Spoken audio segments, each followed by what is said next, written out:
모닝 인사이트 시간입니다. 전문가들의 시각을 요일별로 알아보고 있는데요. 월요일인 오늘은 바로자산운용의 윤정식 상무 웹캠으로 연결합니다. 상무님 안녕하세요. 네, 안녕하세요. 네, 저희 지난주 증시부터 좀 보겠습니다. 일단 오르기도 했었고 반등도 있었지만 또 막판에는 하락을 하는 그런 모습을 보여주기도 했었는데 지난주 시장 상황 어떻게 보셨나요? 네, 지난주 시장 상황 굉장히 많이 걱정스러웠다가 좀 좋았다가 마지막에 다시 또 하락을 하면서 조금은 아쉬운 모습, 그렇지만 좀 다행이다라는 정도로 정리를 해볼 수 있을 것 같습니다. 시장이 불안했죠. 특히 9월 달 굉장히 어려운 시장 보냈었고 10월 들어서 더 많이 9월에 굉장히 어려웠는데 10월에 더 어려워지는 여기가 바닥인가라고 생각을 했는데 더 아래가 있었죠. 더 2,450을 9월 말 정도에 마무리를 했고, 그리고 10월에는 2,400까지 좀 하락을 하면서 상당히 좋지 않은 그런 모습들을 보여줬었고, 10월 달 들어서도 그런 하락세가 이어지다가 지난주 화요일과 수요일 반등하면서 가슴을 한번 쓸어내릴 수 있는 그런 시장의 모습을 보여줬습니다. 주 초반 매물이 상당히 좀 많이 나왔었죠. 그러니까 지난주에는 10월 9일 한글날로 쉬었었고 화요일이 이제 첫 거래일인데 화요일 날 시장이 음봉이 좀 길게 나왔죠.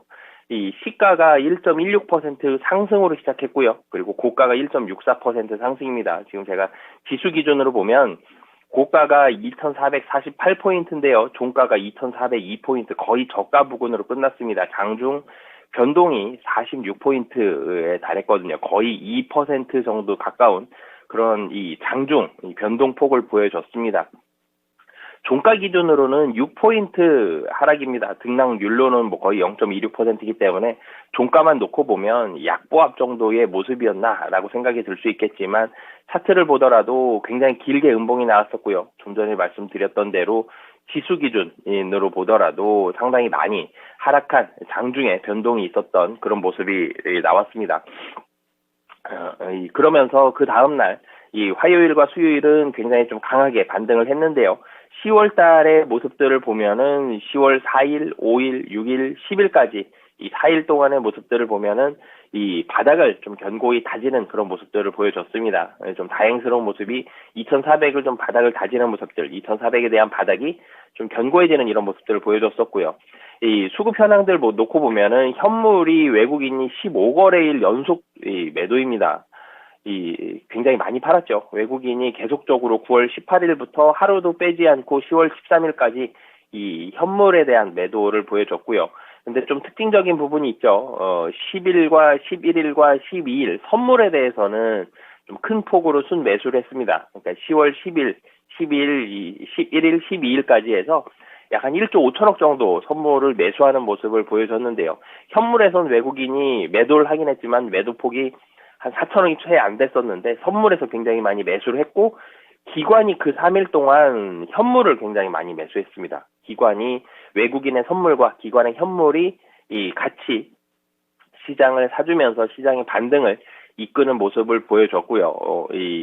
기관 같은 경우도 매수를 할 때 금융투자와 연기금 중심으로 좀 순매수가 들어왔습니다. 연기금은 지수가 좀 바닥이다라는 판단이 들었을 때 매수가 들어오는 경우들이 좀 있죠. 그러면서 물론 투신과 보험도 매수가 들어왔는데 금융투자와 연기금 중심으로 가장 좀 강하게 매수가 들어왔습니다. 코스피 주간 매매 종목들 먼저 좀 살펴본다라면 외국인 먼저 좀 말씀을 드리면 이제는 좀 수급이 엇갈립니다. 가장 대표적으로 삼성전자와 SK 하이닉스가 좀 엇갈리는데 삼성전자는 외국인이 주간 단위로 500억 순 매도고요. SK 하이닉스는 772억 원 순 매수입니다. 외국인과 기관의 이런 수급이 좀 엇갈리는 그런 모습들. 자동차도 마찬가지인데요. 이제는 매수하는 금액 자체가 외국인의 특히 현물은 매도를 계속했기 때문에 이렇게 수급 내에서도 좀 엇갈리는 그런 모습들을 보여줬고요. 그렇지만 매수하는 데에서 가장 대표적으로는 반도체, SK 하이닉스와 한미 반도체를 매수하는 모습을 보여줬고요. 그리고 보험주도 매수를 했습니다. DB손해보험과 현대해상, 그리고 삼성생명과 같은 보험주. 금리가 높으면 지금 사람들은 1번으로 은행주들 많이 생각하시는데 은행주도 좋고요. 그리고 보험주들도 보험금을 받은 보험금의 상당 부분을 거의 금리와 연동되는 상품들에 대한 비중이 가장 높습니다. 물론 보험사들도 이 자금들을 운용을 합니다. 뭐 상장사에 투자를 하기도 하고 부동산 투자를 하기도 하고 부동산 대출도 하기도 하지만 가장 큰 비중으로는 금리에 연동되는 채권 상품이라든지 이 예금과 같은 이런 상품들에 투자를 하기 때문에 지금 이 보험주들 많이 매수를 했고요. 그리고 실적이 좀 좋은 종목들 매수를 했습니다. 기아와 LG전자 특히 어닝 서프라이즈 내면서 상당히 좀 좋은 모습을 보여줬죠. 근데 매도 쪽으로 가보면 이 매도에서는 LG 에너지 솔루션 그리고 포스코 퓨처엔 삼성 SDI, 포스코홀딩스, LG화학과 같은 이런 2차 전지주에 대한 매도를 보여줬습니다. LG 에너지 솔루션 같은 경우는 사실 호실적을 보여줬음에도 불구하고 시장은 2차 전지에 대해서 아직 뭐 굉장히 좋은, 특히 외국인들은 확신을 좀 갖지는 못하고 있는 모양입니다. 그리고 에코프로에 대해서도 실적에 대한 우려감들이 지금 나오고 있죠. 실적이 좋지 않았기 때문에 이런 부분들까지 본다라면 이번 주도 이어질 가능성이 좀 있고요. 좀 전에도 말씀드렸지만 같은 섹터라도 매수매도가 좀 엇갈리는 그런 모습들. 삼성전자, SK하이닉스 말씀드렸죠. 그리고 이 현대차와 만도는 좀 매도를 했고요. 기아는 또 매수를 했습니다. 같은 이 자동차 내에서도 매수매도가 갈리고 반도체에서도 매수매도가 엇갈리는 그런 모습을 보여줬고요. 기관 쪽으로 가보면 기관은 이 외국인보다는 이런 모습이 조금 덜 합니다. 이 전기전자에 대해서 좀 매수를 하는 그런 모습들을 보여줬는데 삼성전자, SK하이닉스, LG에너지솔루션, 삼성 SDI, LG전자 매수를 했는데 기관 같은 경우는 외국인보다 수급이 훨씬 좋죠. 제가 외국인은 이 15거래일 연속 순매도다라고 말씀을 드렸는데 기관 같은 경우는 10, 11, 12, 이 3일 동안 많이 샀습니다. 그렇기 때문에 기관은 좀 매수에 가까운 그런 모습들을 보여주고 있고요. 그렇기 때문에 좀 더 많이 매수를 했는데 특히 그 중에서도 전기전자 섹터. 근데 전기전자 섹터라고 표현을 해도 될 것 같고요. 그리고 시가총액 상위 종목이다라고 해도 될 것 같습니다. 시가총액 상위 종목들 대체적으로 좀 매수를 하면서 이 기관 같은 경우는 시가총액이 높은 종목들을 전체적으로 시장을 좀 사는, 이 바스켓을 사는 그런 모습들을 많이 보여줬는데 그 중에서 전기전자 섹터 내의 종목들이 좀 많았다라고 보시면 되겠습니다. 이제 코스닥으로 좀 넘어가 보면요. 코스닥 같은 경우는 이 코스피만큼 사실 이전에 코스닥과 코스피의 모습이 조금씩 달랐습니다. 근데 이번에는 코스닥과 코스피의 모습이 상당히 좀 비슷한데요. 특히 이 코스피에서는 2400선 바닥을 지지하는 그런 모습을 보여줬다라고 말씀을 드렸는데 코스닥에서는 800선을 좀 지지하는 모습을 보여줬습니다. 장중에 800선을 깨는 사실 10월 10일 날은 800선이 깨졌죠. 그런 모습들이 좀 악화되는 모습이 나왔지만 그래도 11일과 12일 그러니까 코스피와 마찬가지죠. 이틀 동안 상승했는데 코스닥이 더 많이 올랐습니다. 이틀 동안 약 한 5%가량 상당히 좀 강하게 올라가는 그런 모습을 보여줬고요. 이 코스피와 이 현물 쪽에 있어서의 흐름들 상당히 좀 비슷하게 보여줬습니다. 외국인이 코스피는 현선물을 좀 다르게 매매를 했는데 코스닥에서는 외국인이 10일과 11일 매수를 했고요. 그리고 기관은 10, 11, 12, 3일 동안 매수를 하면서 코스피와 좀 더 코스피와 비슷한 수급이나 차트나 이런 흐름들을 좀 많이 보여주는 그런 이 주간의 모습이었습니다. 매매 종목을 살펴보면 코스닥 쪽에서의 외국인은 바이오 종목들을 우선 좀 많이 매수를 했습니다. 알테오젠이라든지 셀티리온 헬스케어, 케어젠, ABL 바이오 같은 바이오 종목들. 근데 이 거래소에서도 외국인과 기관들이 특히 외국인이 이렇게 매수 매도가 같은 섹터 안에서도 갈린다라는 말씀을 드렸는데 이 코스닥에서도 외국인 마찬가지입니다. 바이오 쪽에 있어서 제가 좀 전에 이 제약 바이오 매수를 했다라고 말씀을 드렸지만 매도에도 바이오가 있습니다. 종목별로 좀 희비가 엇갈리는 그런 모습들을 보여줬고요. 그리고 엔터주들, JYP 엔터라든지 SM 같은 종목들 이 매수하는 모습을 보여줬고 2차 전지는 매도를 했습니다. 에코프로와 에코프로 BM 이 매도를 하면서 이 외국인 같은 경우 2차 전지 거래소에서도 그렇고요. 그리고 코스닥에서도 그렇고 2차 전지 관련주 매도를 하는 그런 모습을 보여줬습니다. 기관 쪽으로 가보면요. 기관에서는 반도체 관련된 종목들, 특히 반도체 장비주들 매수하는 모습을 보여줬는데 HPSP, 이오테크닉스, ISC 그리고 하나마이크론까지 이 반도체 관련된 종목들 매수하는 모습을 보여줬습니다. 매도는 에코프로 그룹주에 상당히 좀 큰 매도가 좀 집중이 되는 그런 모습들을 보여줬는데 거래소와 마찬가지로 코스피, 코스닥, 이 기관 같은 경우는 매수에 좀 가깝기 때문에 매도 금액 자체는 좀 작았다. 그런데 이 거래소에서는 이 기관이 2차 전지 관련된 종목들도 샀죠. 전기전자 섹터 내의 시가총액 상위 종목들 대부분 샀다라고 말씀드렸는데 코스닥에서는 에코프로 그룹주를 필두로 한 2차 전지 관련된 종목들은 외국인도 그렇고 기관도 그렇고 좀 같이 팔았다라는 게 좀 특징적입니다. 2차 전지 소재에 대한 종목들은 이 외국인 기관 지난주에 LG에너지솔루션 분위기 좋았음에도 불구하고 이 코스닥에서는 좀 보수적인 분위기를 지난주에는 보여줬다라고 보시면 되겠습니다. 미국 증시 같은 경우 넘어가서 본다라면 저가 매수 유입으로 국내 증시도 하방은 잡아줬지만 미국 증시가 좀 더 견조한 모습을 보여줬습니다. 물론 미국에서도 이 국내 증시와 마찬가지로 이벤트를 겪은 게 이제 이스라엘 하마스 전쟁이죠.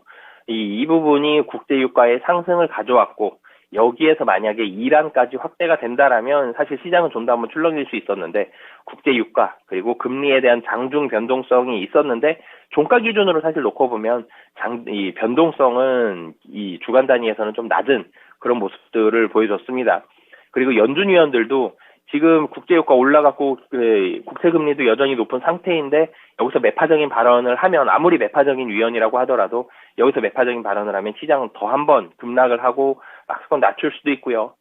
굉장히 좋지 않은 그런 시장의 모습을 만들 수 있는 그런 부담감이 있기 때문에 연준 위원들도 비교적 좀 완화된 매파적 위원이라고 하더라도 완화된 발언들을 많이 보여주면서 지난주에는 연준 위원들의 발언은 좀 완화된 이런 모습들을 보여줬습니다. 이런 모습들이 전체적으로 미국 증시의 하방을 좀 견조하게 만들고 변동성을 좀 낮추는 그런 모습으로 작용을 했고요. 국내 증시와 좀 비슷했지만 하방은 좀 더 견조하게 만드는 모습으로 미국 증시는 마감했다라고 보시면 되겠습니다. 수급과 더불어서 이슈까지 함께 국내 증시, 미증시까지 정리를 해주셨는데요. 아무래도 반등의 기반을 마련하기는 했지만 이번 주가 더욱더 중요할 것 같습니다. 있는 이번 주에 중요한 일정들은 어떤 것들이 있을까요? 네, 이번 주에는 크게 본다라면 미국과 중국의 지표 그리고 연준 위원들의 발언 그리고 마지막으로는 기업들의 실적입니다. 국내 기업들은 네 번째 주, 사실 지난주에 삼성전자의 잠정 실적과 LG에너지솔루션의 실적들이 나오면서 시장 실적이 사실 실적 시즌이 시작이 된 건 맞는데 국내에서의 이런 굵직굵직한 큰 기업들은 이번 주가 아니라 다음 주에 실적 발표를 훨씬 더 많이 하기 때문에 국내 기업들은 이번 주에는 실적 발표를 좀 쉬는 분위기가 이어질 수 있는데 미국 증시 같은 경우는 이번 주부터 본격적으로 실적 발표가 시작이 된다라고 보시면 되겠고요. 지난주에도 이 은행 관련된 종목들, 금융주들이 좋은 모습들을 보여주면서 주가도 좀 오르는 모습들이 있었는데 이번 주에도 이 금융 관련된 종목들 계속적으로 나옵니다. 우선 월요일에는 실적 발표가 좀 없는데 일본 8월의 산업생산 확정치와 유로존 8월 무역수지 그리고 미국의 10월 뉴욕 여는 제조업 지수가 나오는데 미국이 가장 중요한 이런 지표가 월요일엔 발표가 되고요. 화요일에는 유로존과 독일 10월의 경기 기대지수가 나오고요. 이 미국의 9월 소매 판매와 산업 생산이 있는데 화요일날 중요하죠.